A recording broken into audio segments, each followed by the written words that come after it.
Hola, queridos alumnos y alumnas de esta clase de introducción al Nuevo Testamento. Ya estamos muy contentos de haber llegado a nuestra novena clase, donde hoy estaremos analizando el capítulo 22 de nuestro libro.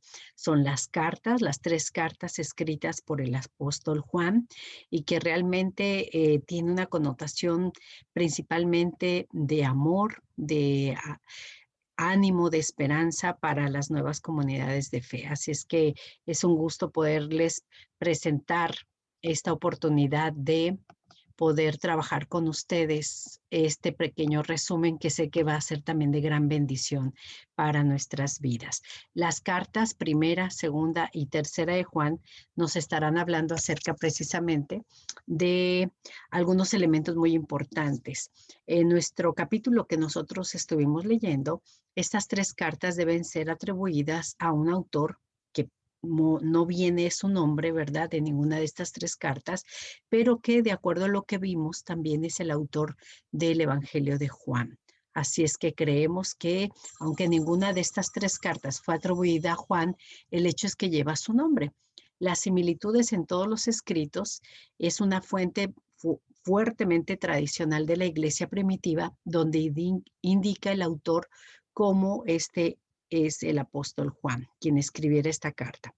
Menciona en uno de los versículos que resalta a quien Jesús amaba. Así es que la evidencia más fuerte es que el apóstol Juan, como es el autor de estas tres cartas, de este evangelio y también del evangelio de Apocalipsis. Estas cartas fueron escritas alrededor del año 85 después de Cristo o a finales de los 80 y principios de los 90. Fueron escritas probablemente después del Evangelio de Juan y antes de la persecución bajo Domiciano en el año 95. En cuanto a su lugar de escritura, probablemente fue en Éfeso. Así es como leímos en nuestro libro y todos los datos que se recopilaron para llegar a esta conclusión. ¿Por qué? Porque hay una fuente tradición que analiza que Juan pasó por su vejez en este lugar. Él había sido exiliado no muy lejos de la isla de Pasmo, según como leemos en Apocalipsis 1:9. También podemos decir de esta primera epístola de Juan que se abre como un resumen del cuarto evangelio. Primera de Juan 1:1 y Juan 2, versículo 31. El propósito declarado de esta primera epístola se encuentra en Primera de Juan 5:13 y lleva al lector a un paso más allá del evangelio. La segunda y tercera epístola pueden haber sido escritas como cubriendo las otras cartas. Así es que puede ser que a una sea a la iglesia dirigida, ¿verdad? Como esta figura que aparece también como el nombre de señora elegida, que leemos en 2 de Juan capítulo 1.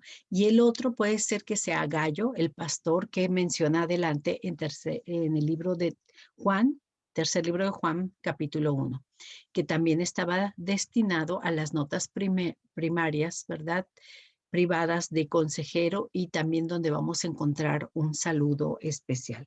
Mientras que el cuerpo principal de esta carta es la enseñanza primordial que está contenida en el Evangelio y en la primera epístola, como lo mencionábamos hace un ratito.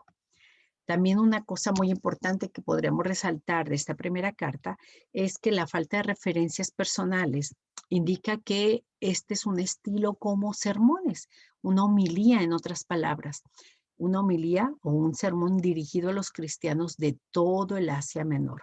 Aunque no hay destinatarios, podemos deducir que cuando se dirige como hijitos míos, declara la ternura y la pastoral para los hermanos y hermanas que vivían por primera vez vivían por primera vez el Evangelio y que probablemente fue una carta circular entre las comunidades de Éfeso.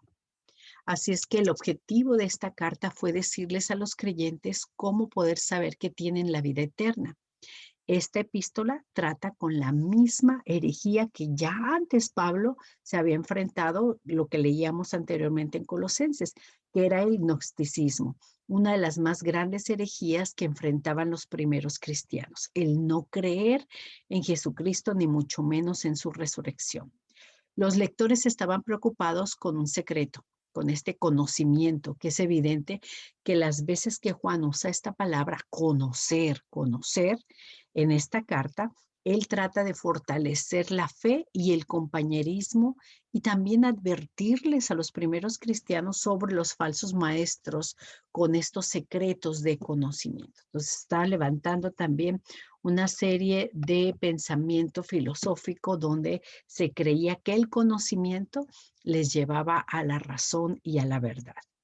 Bueno, en su segunda epístola que escribe Juan, esta es una carta muy personal, precisamente del apóstol, a esto, lo que llamábamos ahorita, ¿no? La señora elegida. Mucha discusión se ha tornado alrededor de esta frase. ¿Qué querrá decir señora? Bueno, quizás es la palabra dama, ¿no? Que se utiliza en el sentido figurado para una iglesia o un amigo cristiano individual. Así es que si es de esta manera figurativa, entonces la hermana elegida, según el versículo 13, significaría una iglesia diferente, de otra manera. Si esta iglesia hermana sería algo como natural.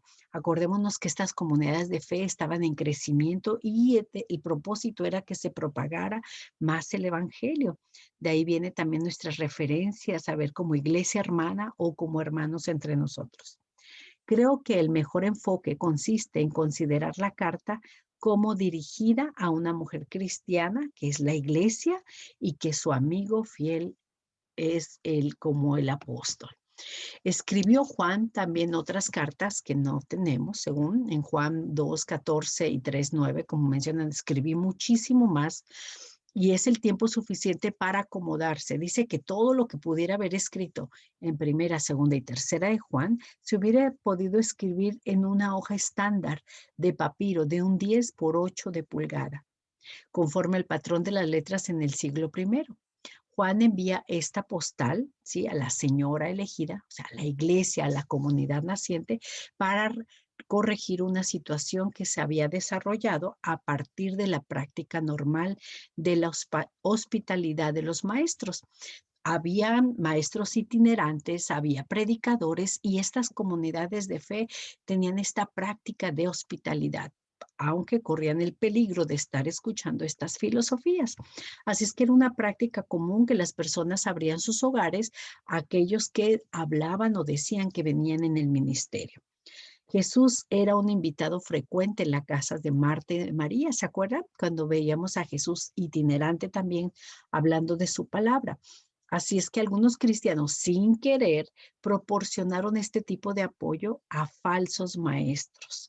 Siempre en lo que nosotros leemos en el capítulo 2, la carta de Juan, la segunda carta de Juan, del 5 al 6, vamos a ver que se resalta este amor hacia los creyentes y que tendríamos que tener mucho cuidado que ese amor también era firme. No podemos malinterpretar que era un amor que apapachaba o fomentaba las falsas doctrinas.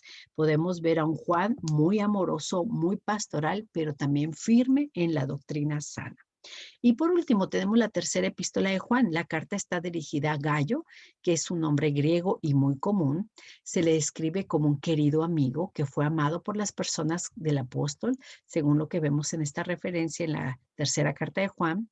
Y quizás Gayo había sido un leal amigo de Juan desde mucho tiempo anterior. Cabe mencionar que Gayo era un amigo cristiano. Había contribuido a los misioneros que habían deseado visitar su iglesia. Había un tal hombre Diótrefes, el jefe de la iglesia, que al parecer, según lo que leemos en esta tercera carta, tenía un espíritu antimisionero. Y este influyó en la iglesia de no recibir a los misioneros. Diótrefes había logrado que Gallo fuese excomulgado de esta membresía. Y bueno, vamos a encontrar que Juan condena esta acción de Diótrefes y elogia a Gallo por esta fidelidad. Demetrio pudo haber sido un maestro itinerante y probablemente entregó la carta de Juan a los demás. Hay probabilidad, ¿verdad? También de saber que Gallo fue un promotor específico también del trabajo y el ministerio de Juan.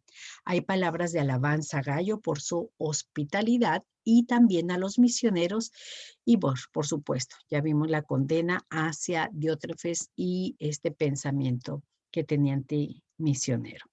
Bueno, en conclusión, el pastor Juan nos muestra que un creyente sano siempre seguirá la verdad, ayudará a otros y siempre hará el bien.